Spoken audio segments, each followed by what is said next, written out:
প্রশাসন চালায়? শেখ শাহজাহান, মমতা আর উত্তম সর্দার, শিবু হাজরা, এরাই হচ্ছে আমাদের এখানকার মানে দালাল, মোস্তান, গুন্ডা।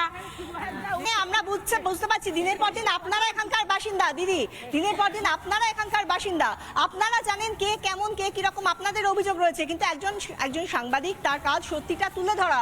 সন্তু পান সেই সত্যিটা আপনাদের মুখ থেকে যে অভিযোগ, সেই অভিযোগ আকারে তুলে ধরার চেষ্টা করেছে। কেন তাকে গ্রেফতার করা হবে? আপনাদের মনে হচ্ছে না সত্যিটা আসলে পাপটা ঠেলে ঠেলে বেরিয়ে আসছে? ওরা আর কি করবে? পাপ তো ঠেলে ঠেলে বেরিয়ে আসছে। ভয় এসে গেছে যে সত্যিটা উঠে আসছে, আমাদের কি হবে? অন্যায়টা ঢাকার জন্য তাই জন্যই ওর অ্যারেস্ট করেছে। আমাদের কণ্ঠ রোধ করার চেষ্টা করছে এরা। আপনাদের কণ্ঠ রোধ করার জন্যই ওরা চেষ্টা করছে, এবং আপনারা যাতে না এখানে আসতে পারেন, এখন বলে কেন, ভবিষ্যতে আপনারা যাতে না আসতে পারেন, ওরা সেই চেষ্টাই করছে।